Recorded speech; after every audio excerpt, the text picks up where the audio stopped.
मैं कहते की आजच्या कार्यक्रमाचे अध्यक्ष माननीय डॉक्टर रफिक पार्लेकर साहेब अहमदनगर यांना मी विनंती करतो की त्यांनी यावं आणि शेवटी आपलं अध्यक्ष भाषण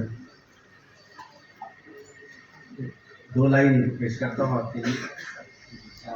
हाँ, प्रशांत सोनवणे साहब उनको उनके एक शेर के साथ बुलाना चाह रहे हैं, तो उनसे पहले मेरी एक लाइन मुझे पढ़ने दो, मैं मौका देता हूँ। आईन मुस्तफ़ा के सिवा हल हो मुश्किलें, सब अक्ल का फरेब निगाहों का फेर है।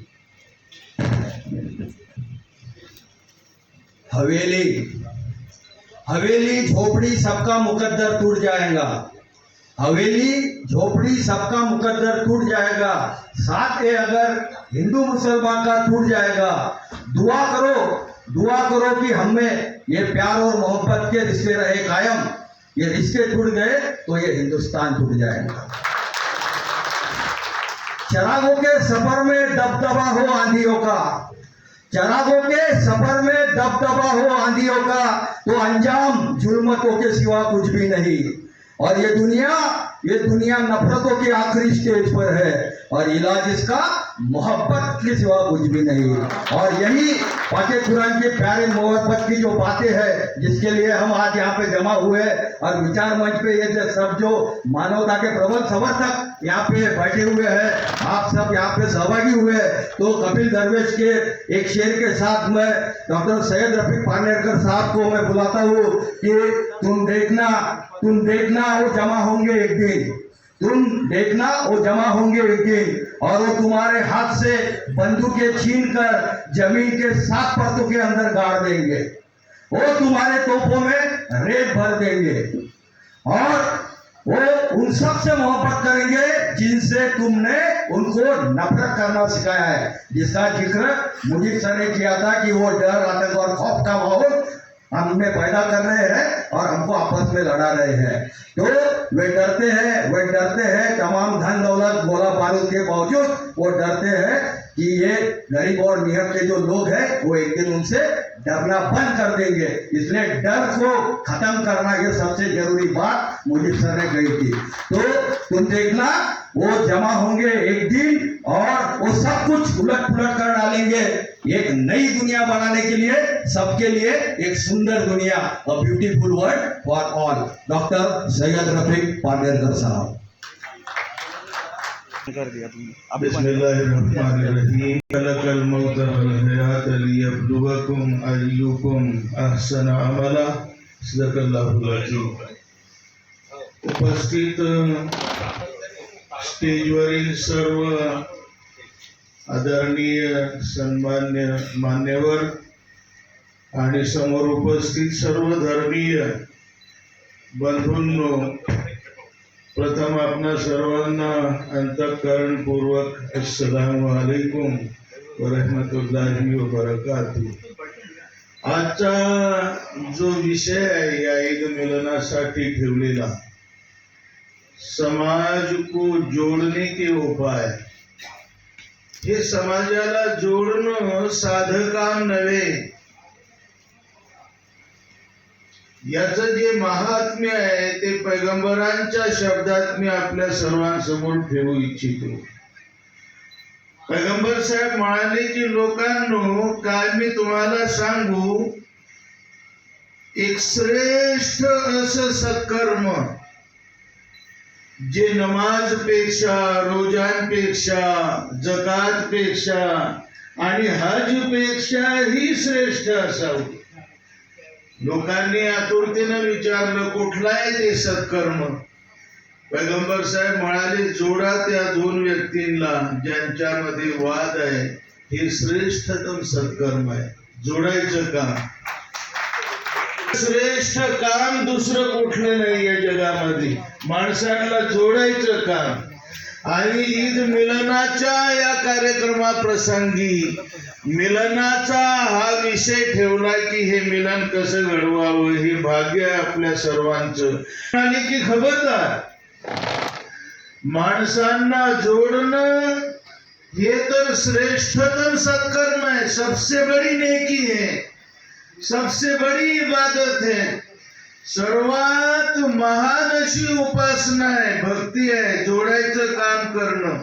पण खबरदार, जोडण्याऐवजी जो माणसांमध्ये द्वेष निर्माण करी, आग लावायचं काम करी, त्याचं हे नीचतम सत्कर्म, दुष्कर्म एवढं नीच आहे हे त्याचं दुष्कर्म, की ज्याच्या फलस्वरूप त्याच्या साऱ्या सत्कृत्यांवर पाणी फिरलं जाईल. ना उसकी नमाज बचेगी, ना रोजा, ना हज, ना जकात.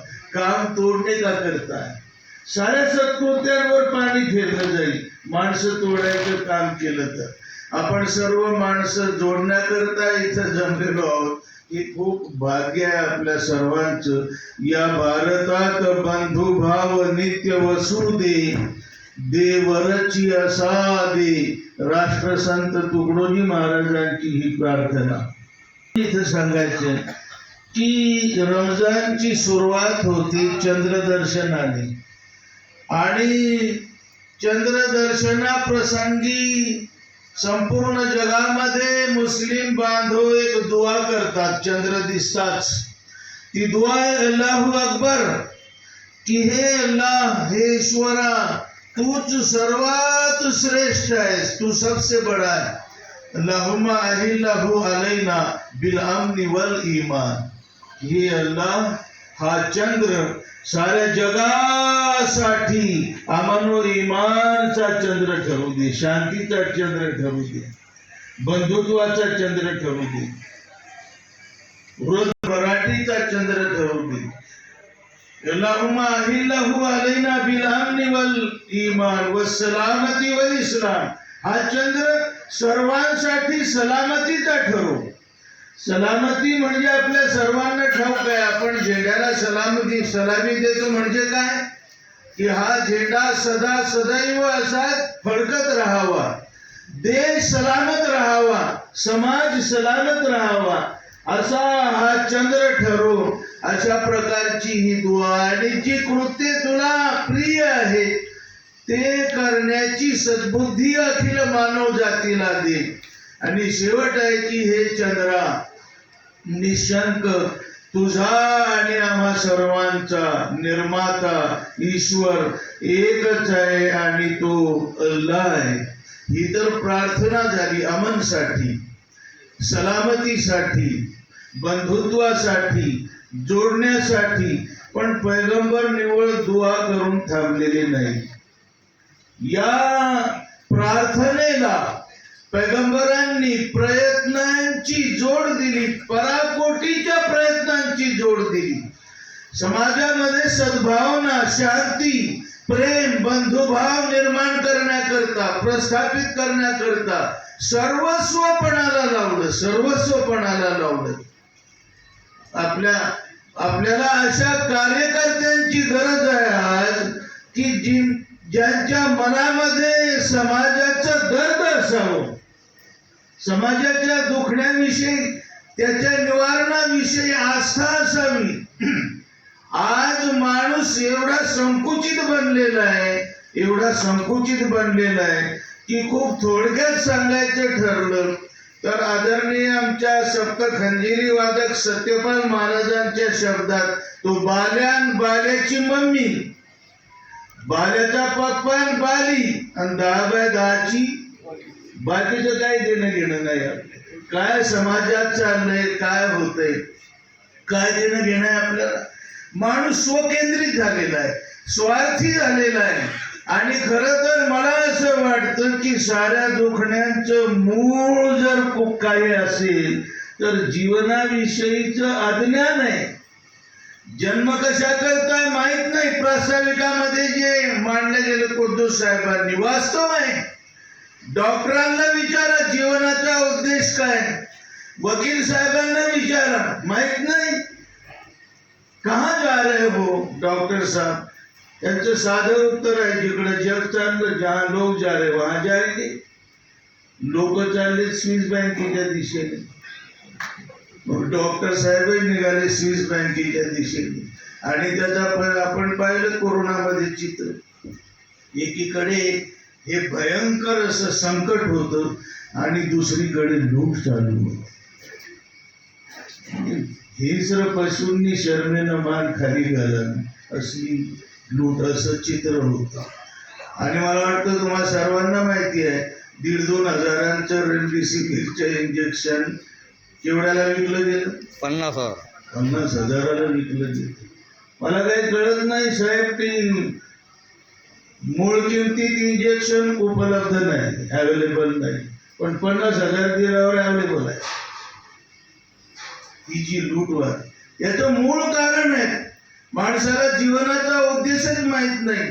मी सुरुवातीला कुराणाची जी ओवी ठेवली, आयत ठेवली, तिचा अर्थ है कि हमने ये जिंदगी और मौत इसलिए तुमको दी है कि हम देखना चाहते हैं तुम में से कौन अच्छे अमल करता है, कोण जोडण्याचं काम करतो आणि कोण तोडण्याचं काम करतो, हे पाहण्याकरताच हा जन्म दिलेला आहे. साहजिक आहे जोडणाऱ्यांचा अंतिम परिणाम आणि तोडणाऱ्यांचा अंतिम परिणाम सारखा असणार नाही, रिजल्ट सारखा असणार नाही एग्जामचा. जो लोग जोड़ने का काम करेंगे उनका अंजाम कुछ अलग होगा, और जो लोग आग लगाने का काम करेंगे उनका अंजाम कुछ और होगा. जीवन एग्जाम आहे, कुराणाचं हे म्हणणं आहे, साऱ्या संतांचं हे म्हणणं आहे. मी आजची जी समस्या आहे त्या संबंधी की माणूस हा जो चंगळवाद बोकाळत चाललेला आहे, जर परस्ती, ये दुनिया परस्ती, रुपया पैशांकरता माणसं एवढी बिघडलेली आहेत की जन्मदात्या आईबापांची ओळख राहिलेली आहे, माता पित्यांची ओळख राहिली. आपण मराठवाड्यातले आहोत, जालना पण, आणि मराठवाड्यातला जे जिल्हा आहे, आता नाव गाव काही सांगत नाही, पण MD पेडियाट्रिक डॉक्टर म्हातारा बिचारा 5 वर्ष वृद्धाश्रमात राहून एक्सपायर झाला.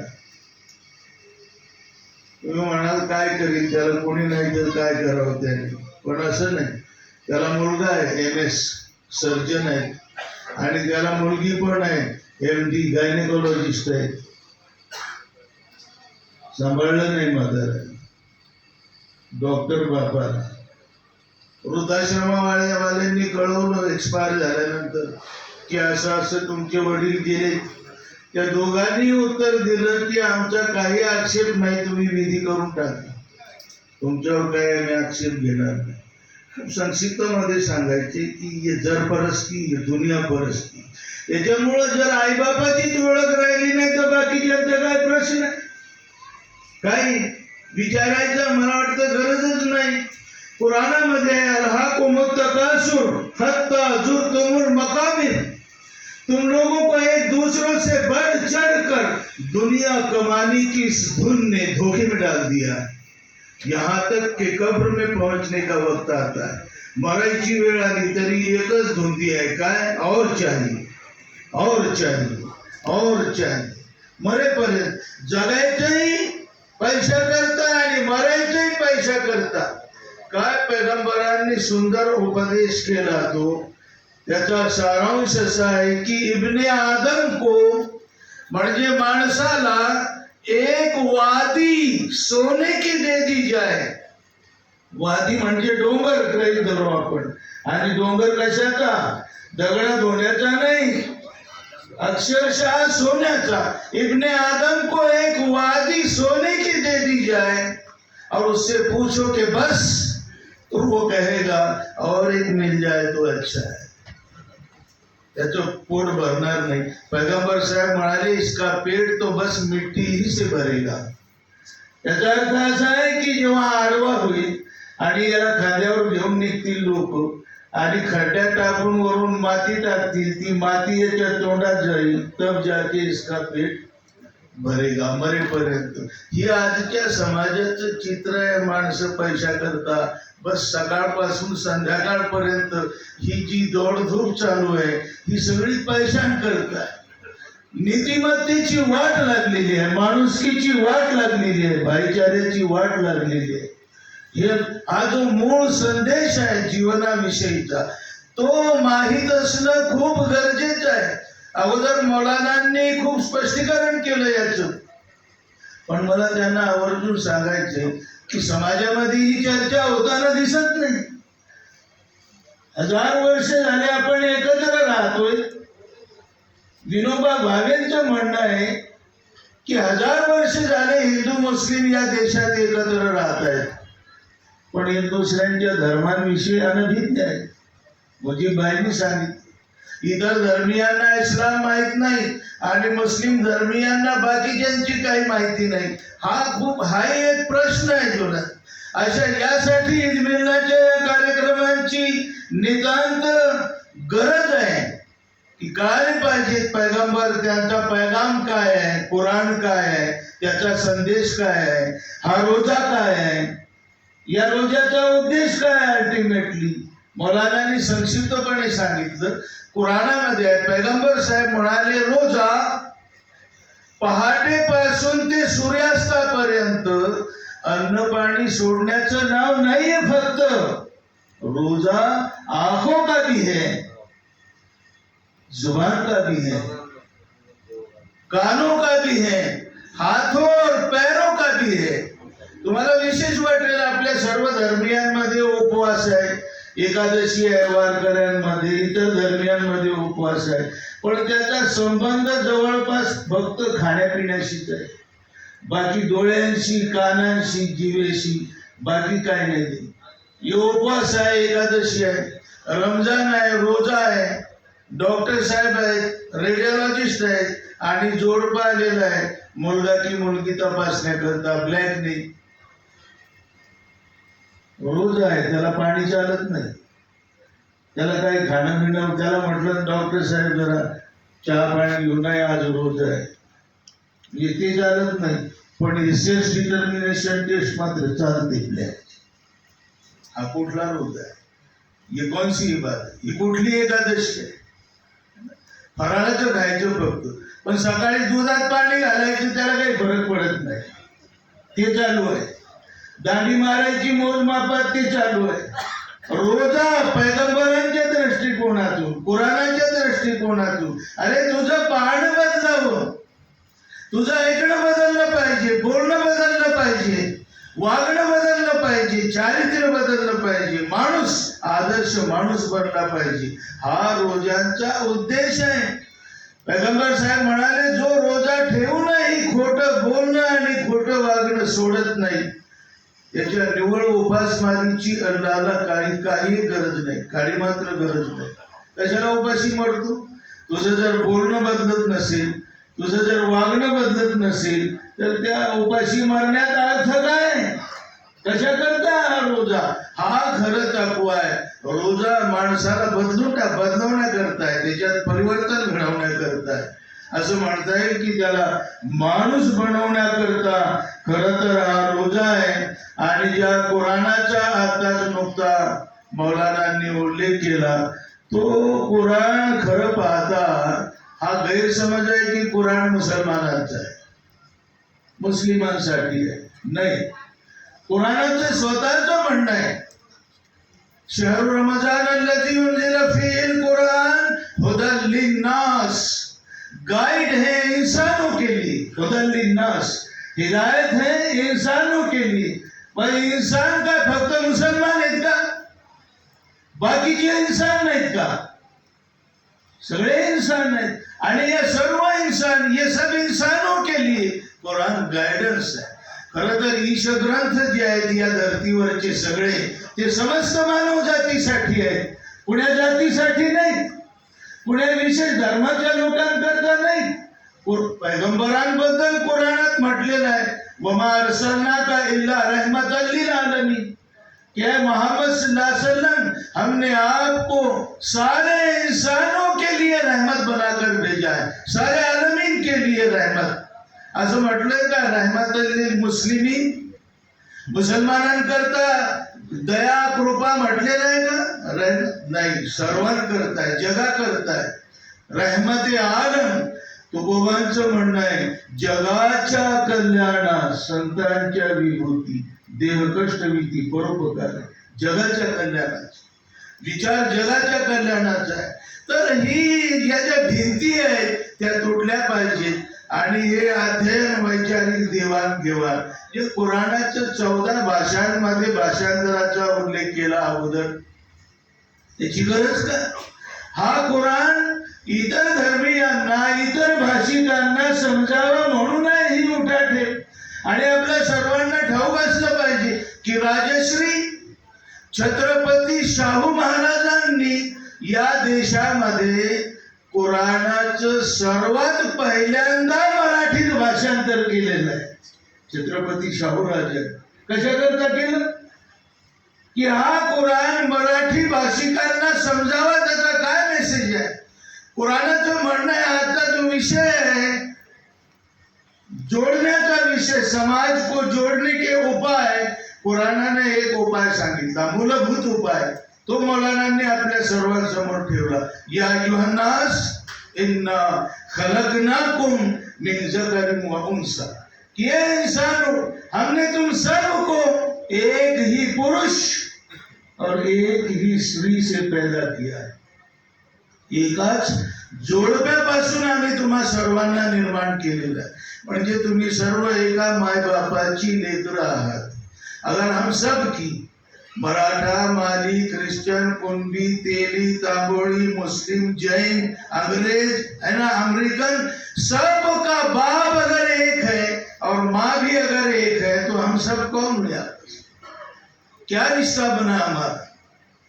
क्या रिश्ता बना? भाई भाई का रिश्ता बना. तुम सब एक माँ बाप की संतान. और तुम्हें अगर अच्छा कोई है, बेहतर कोई है, मौलानांनी सांगितलं, जरा वेगळ्या अंगाने सांगितलं की आम्ही भारतात जन्माला आलो हे भाग्य आहे आमचं, पण इतर कुठल्या देशात जर कोणी जन्माला आला तर त्याचं दुर्भाग्य आहे असा अर्थ होत नाही. माणूस कुठल्या देशात जन्माला आला याच्यावर त्याचं श्रेष्ठत्व नाही.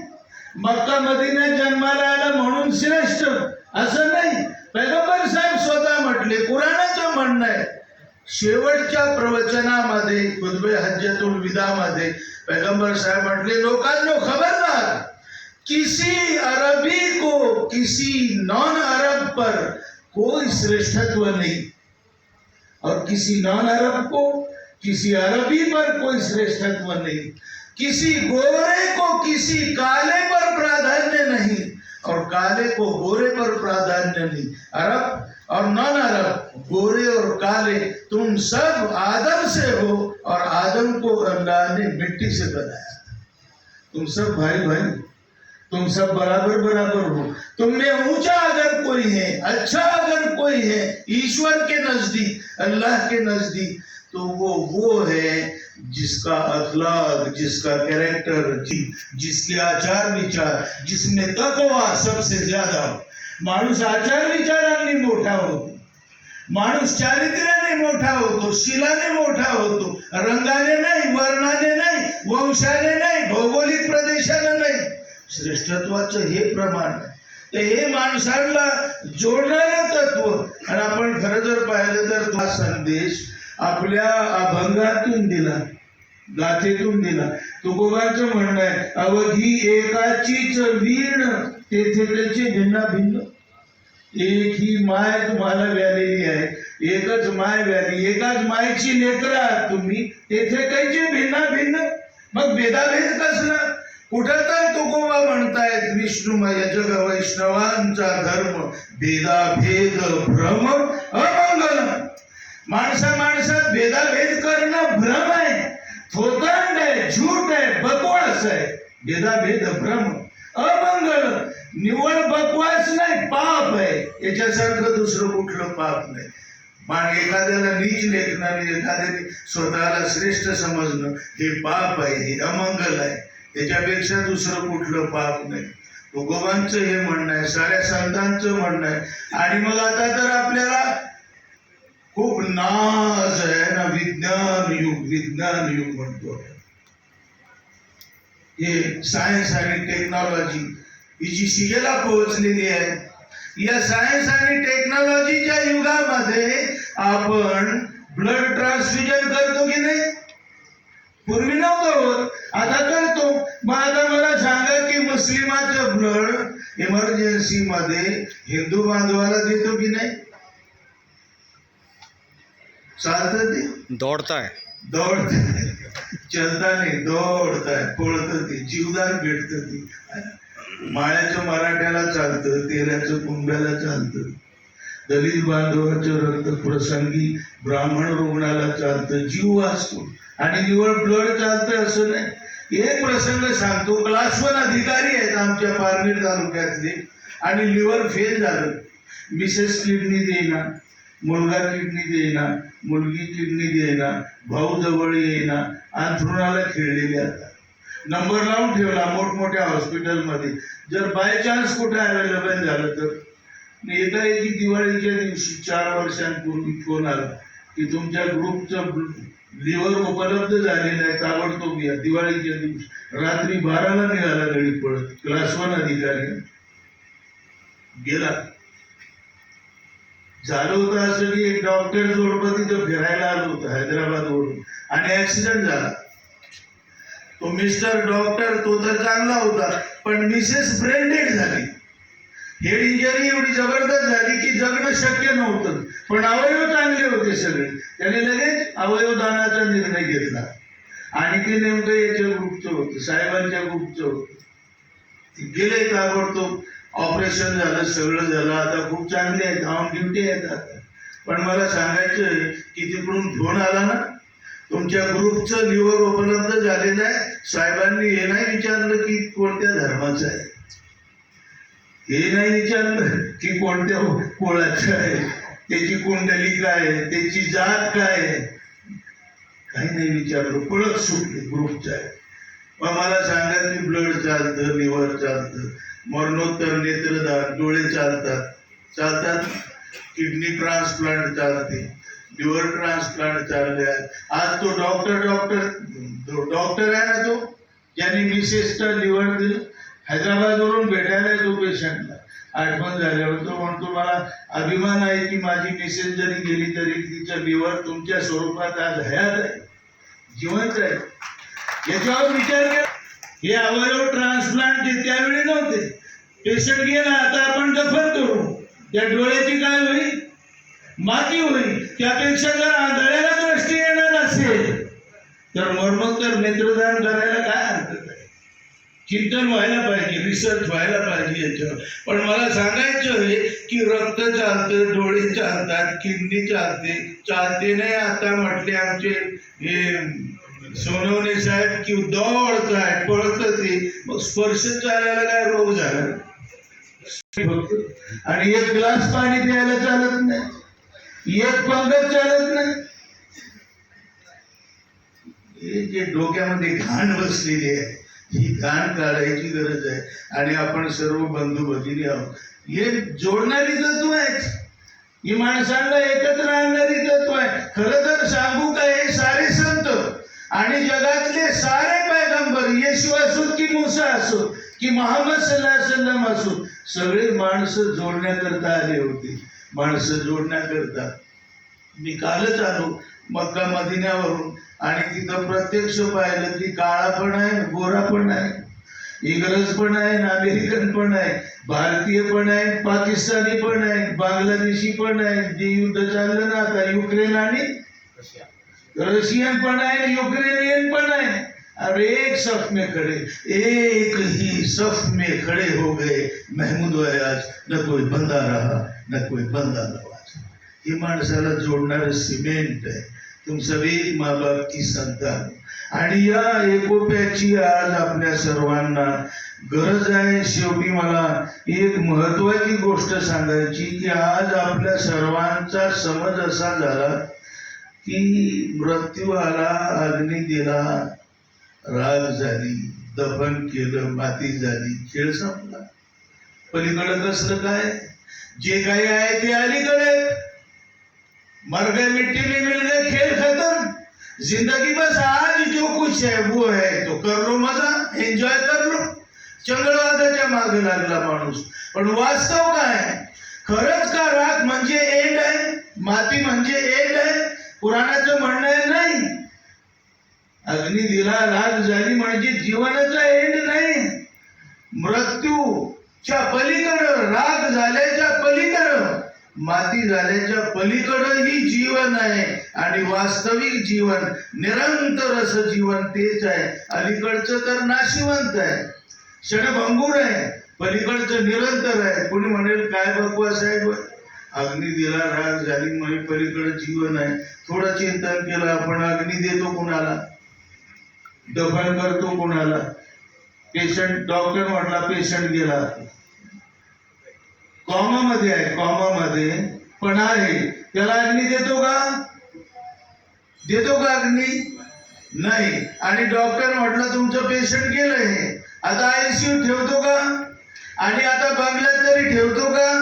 आता अग्नी देतो. अग्नी देतो किंवा दफन करतो पेशंट असताना का पेशंट गेल्यावर? पेशंट गेल्यावर. कुठे गेला, काय झालं, काही डॉक्टरांचा विषय नाही. नहीं तो विचारो डॉक्टरांना एखाद्या वेळी, डॉक्टर साहब पेशेंट गया वो तो समझ रहा, लेकिन गया किधर? तो डोकं खाली. तो म्हणाल भाऊ गेला एवढं मला, कुठे गेला, काय झालं ते तिकडे तू पैगंबरांना विचार, डोकं खो गेला, एवढी गोष्ट खरी आहे ना. मला असं वाटतं आमदार साहेब कधी कधी की जी गेलेली माणसं आहेत ना, गेलेली खावणारी, यांचं लाईव्ह दर्शन व्हावं अलीकडच्या काय चाललंय. मग कार्यक्रमाची गरज पडणार नाही, मग प्रबोधनाची गरज पडणार नाही. पण तसं झालं तर पेपर फुटल्यासारखं होईल ना. मग परीक्षेला काय अर्थ आहे? जीवन तो एक जात, हा जन्म माणसं जोडण्याकरता आहे, माणसं तोडण्याकरता आहे. जिंदगी दर्द दिल के वास्ते पैदा किया इंसान को, सेवे करता है हाजर. आणि ही इबादत आहे. तुकोबांचं म्हणणं आहे, जे का रंजले गांजले त्यासी म्हणे जो आपुले, तोची साधू ओळखावा. तोची महत्वाचं आहे, तो नाही. तोची वही सिर्फ दी जसं लागतं ना इंग्लिश मध्ये, तोची साधू ओळखावा, देव तेथेची जाणावा. आणि आता कुत्रे जसे 5-50 एखाद्या जनावरांचे लोचके तोडतात आणि मारतात, तसे 5-50 बिघडलेल्या टाळकेची नालायक लोक जमतात आणि एखाद्या माणसाला मारून टाकतात, मॉबलिंगची करतात. कसं हृदय आहे, किती कठोर, निर्दयी हृदय आहे. पैगंबर साहेब म्हणाले की आदमी का दिल संगारूद होता. माणसाचं मन गंजतं जसं लोखंड गंजतं. लोकांनी म्हटलं की गंजलेल्या लोखंडाला तेला पाण्याने घासून पुसून साफ सुथरं करता येतं, गंजलेल्या मनावर उपचार काय? पैगंबर साहेब म्हणाले मौत को कसरत से याद करो. नंबर 1, मौत को कसरत से. बहुत म्हणजे दर इंजेक्शन विकताना मृत्यूची आठवण कर, म्हणजे 3000चं 50ला विकणार नाही तू. मृत्यू जर म्हणजे पेशंट तुला बकरा वाटणार नाही, तुलाही मारायचंय. मौत को कसरत से याद करो म्हणजे दाढी मारणार नाहीस, म्हणजे दुधात पाणी घालणार नाहीस, बेईमानी करणार नाहीस. आणि नंबर 2, कुरान का अध्ययन. कुरान काय मेडिसिनचं पुस्तक नाही, ते काय सर्जरीचं पुस्तक नाही, मॅथ्सचं पुस्तक नाही, फिजिक्स केमिस्ट्री नाही, जीवन दर्शन है. ये वो किताब है जिसमें इंसान का जिक्र है. माणसाचं तुझा जन्म कशा करताय, जीवनाचा उद्देश काय, जीवनाचं सार्थक कशामध्ये आहे, कोणी तुला निर्माण केलेलं आहे, काय आहे त्याची ओळख, हा परिचय कुराणामध्ये, हे ज्ञान कुराणामध्ये आहे. गंजलेल्या मनावर हा उपचार आहे खरं की मृत्यूचं स्मरण. तुकोबांचं म्हणणं आहे क्षणा हाची करावा विचार, करावे अपार भव सिंधू, नाशिवंत देह जाणार सकळ, आयुष्य खातो काळ सावधा. हर क्षणाला विचार कर की मृत्यू येणार आहे आणि मेलं मातीत गेलं म्हणजे संपलं नाही, पलीकडे जीवन आहे. जाग द्यावा लागेल, विचारणा होईल, दुधाचं दूध पाण्याचं पाणी होईल, न्याय निवाडा होईल. मृत्यू आला म्हणजे एंड नाही, राग झाली म्हणजे एंड नाही, पलीकडे जीवन आहे. पैगंबरांच्या शब्दात पैगंबर साहेब म्हणाले ये दुनिया आखिरत की खेती है.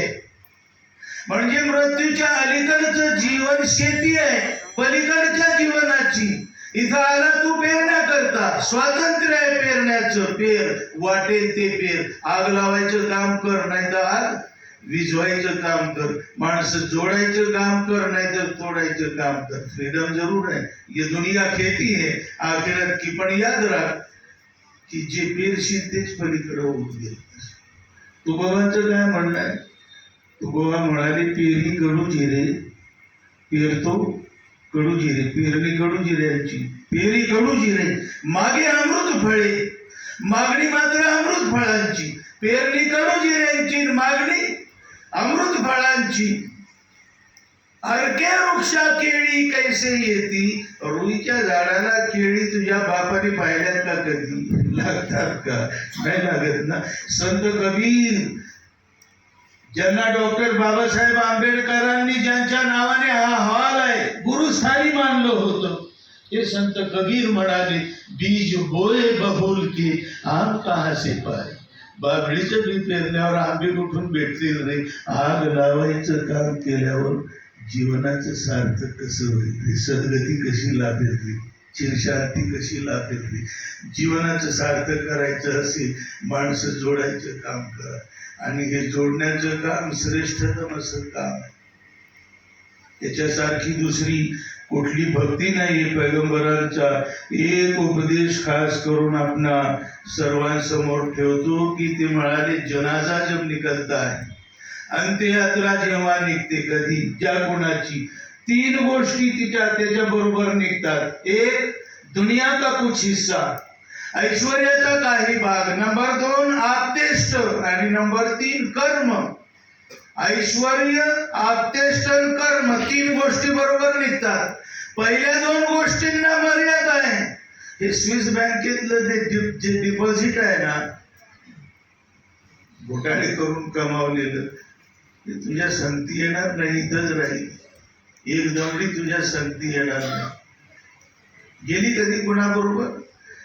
मला इमर्जन्सीत बोलावलं होतं, मी जाऊस तर पेशंट तर गेला, पण विधी चालू होता.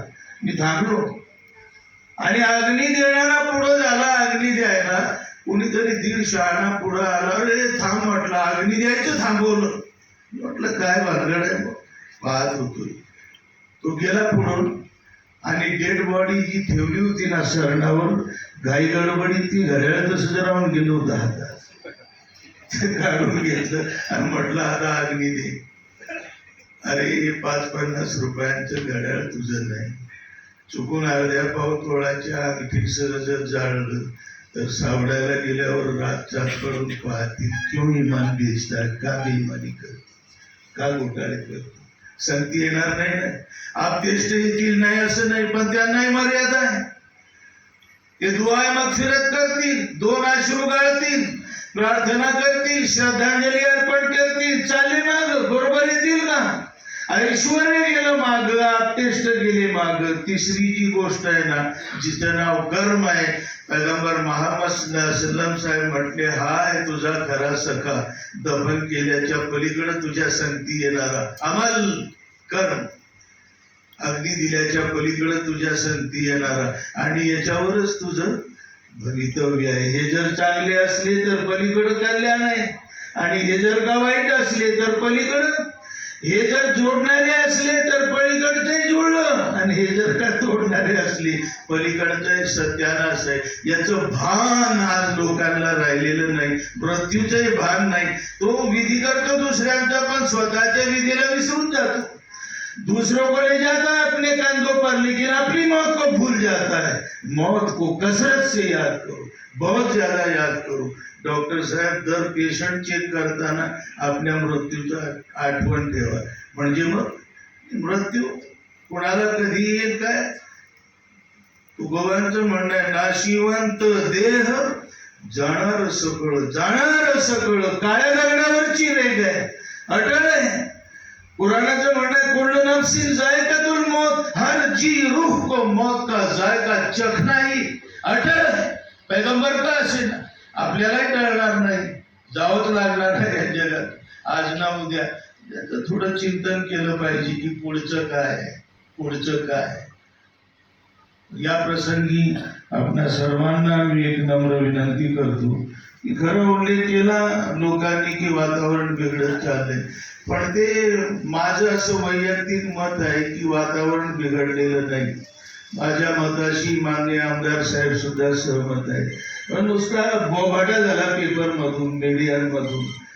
नसता मी काल कल्याणला गेलो, काल आणि अकोटला सत्यपाल महाराजांचा वाढदिवस होता, तिथे गेलो. सगळ्या धर्माचे लोक, मुस्लिम, ख्रिश्चन, जैन, सगळ्या धर्माचे लोक उत्स्फूर्तपणे. आणि हे जे कार्यक्रम होत आहेत ना जमाती इस्लामी हिंदचे सगळ्या महाराष्ट्रात देशामध्ये ईद मिलनाचे उत्स्फूर्त प्रतिसाद आहे सर्व धर्मीयांचा. काही बिघडलेलं नाही. हे मीडियावर जाऊ नका, नुसत्या चर्चेवर जाऊ नका. आजचा हा कार्यक्रम त्याची साक्ष आहे. जालना तर तुम्ही सांगितलं की एक उदाहरण आहे उत्कृष्ट समतेचं, शांतीचं, बंधुत्वाचं, अमनचं. मी प्रार्थना करतो की हे अमनचं वातावरण असंच इथे सदैव जे आहे ते टिकून राहू. पण त्याकरता आपल्या सर्वांच्या प्रयत्नांची गरज आहे. मला वाटतं तरुणांमध्ये आपण प्रयत्न करणं गरजेचं आहे. जमाती इस्लामीच्या कार्यकर्त्यांना एक विनंती करतो की असे कार्यक्रम तुम्ही महाविद्यालयांमध्ये घ्या, शाळा कॉलेजेसमध्ये घ्या. सर्वांना शिरखुर्मा पाजा मुलांना, आणि प्रार्थनेच्या वेळी 10-15 मिनिटांमध्ये ईदचा संदेश सांगा, बंधुत्वाचा संदेश सांगा. ही जी मुलं आहेत यांच्या डोक्यामध्ये जर हे गेलं तर हे पुढं वारसा चालवतील आपला तो समतेचा. आज लोक पोरांच्या डोक्यामध्ये जे आहे सॉरी तो अफजल खान आणि शिवाजी महाराजांनी काय केलं असेल तर अफजल खानाचा जगाळा काढला बाहेर. याच्या पलीकडे दुसरं काही कामच केलं नाही. मी काल बोललो की हजारो मुस्लिम निष्ठावंत मावळे शिवरायांबरोबर होती. तुम्हाला घात होणार आहे आणि सावध राहा. तो नखी बनवून देणारा, वाघ नखी बनवून देणारा मुस्लिम होता. या धोक्याची वॉर्निंग देणारा मुस्लिम होता. बॉडीगार्ड मुस्लिम होता. काजी हैदर तिथे उपस्थित होता, त्या प्रसंगी तो मुस्लिम होता. मदारी मेहतर मुस्लिम होता. अनेक त्यांच्या की पोस्टवर मुस्लिम होते. हा जोडणारा इतिहास लपवून ठेवला जातो. तुकोबांच्या गाथेमध्ये पैगंबरांचा उल्लेख आहे, माहिती आहे तुम्हाला. ला एक तू नबी, एक तू नबी. नबी म्हणजे पैगंबर आहे. तुकोबा म्हणताय. तुकोबांची कीर्तनं मशिदीत व्हायची, खानकामध्ये व्हायची, हजरत अंगरशाह रहमतुल्लाह अलैहिच्या पुण्यामध्ये. आणि मी सांगतो की हे जे महात्मा ज्योतिबा फुले आहेत ना, आपण कुणी त्यांना विसरू शकत नाही. फुलेंनी पैगंबरांवर पोवाडा दिलाय. हा जो इतिहास आहे जोडणारा, हा इतिहास मुलांसमोर गेला पाहिजे. माझं तर असं एक म्हणणं आहे आता आमदार साहेबांनाही आपल्या सर्वांच्या साक्षीनं की साने गुरुजींनी पुस्तक लिहिलंय पैगंबरांचं चरित्र, इस्लामी संस्कृती. वंडरफुल, बेस्ट पुस्तक आहे, छोटस. एक कुलगुरू या महाराष्ट्रातले मला म्हटले की मला माहितच नाही साने गुरुजींनी पैगंबरांचं चरित्र लिहिलंय. वास्तव आहे, कळत नाही, गेलंच नाही समाजापर्यंत. त्या पुस्तकामध्ये पैगंबरांचा जो अखेरचा उपदेश आहे, खुतबे हज्जतुल विदा, त्याचं मराठी भाषांतर आहे, क्लेट 2-3 पानांचं. हे जे हा जो उपदेश आहे, अखेरचा उपदेश, शालेय कॉलेजेसच्या अभ्यासक्रमामध्ये समावेश जर झाला ना तर निश्चितपणे परिणाम होईल. मी आपल्या सर्वांना विनंती करतो की या दृष्टीनं प्रयत्न करा. मला इथे संधी दिली, बोलावलं त्याबद्दल सर्वांचे मनपूर्वक आभार. पुन्हा एकदा प्रार्थना करतो राष्ट्रसंत तुकडोजींच्या शब्दात की या भारतात बंधुभाव नित्य वसुदे, देवरची असादे. धन्यवाद. खूप अनमोल विचार आपले ते मांडले. आकाशातील तारा बनणे तुम्हाला शक्य नसेल, परंतु दिवा बनून घर समाज प्रकाशित करणे तुम्हाला शक्य आहे. शेवटी आलेल्या सर्व पाहुण्यांचे आणि नागरिकांचे गालिब साहेब, काझी गालिब व्यक्त करते. बिस्मिल्लाहिर्रहमानिर्रहीम. अल्लाहच्या नावाने जो अत्यंत दयावान आणि कृपाशील आहे. मी सर्वप्रथम अल्लाहचा आभार मानतो की ज्यांनी आम्हाला या कार्यक्रम करण्याचं स्फूर्त दिली. दुसरे त्यांनी तरफी पानेकर साहेब जे पारनेरहून मकाहून काल आले आणि आज आमच्या कार्यक्रम हजर आले म्हणून त्यांचा आभार मानतो. तिसरी गोष्ट की आमचे गोरंट्याल साहेब की भावीजान इसके लिए तैयार है शॉपिंग के लिए, और वो यहाँ पे है उनके बहुत कुर्बानी है चाची, तो उनका भी मैं बहुत बड़ा शुक्र अदा करता हूँ। और बाकी जो हमारे जो आशा साहब है, महाराज साहब है, ये जब हमारे सभा है, इनका सबका आभार प्रकट करता हूँ। आज का कार्यक्रम समाप्त करेंगे। एक विनंती आहे, तिथं बुक स्टॉल लावलेले आहे बाहेर जाताना वेगवेगळ्या विषयावर पुस्तक आहे घेऊन जा.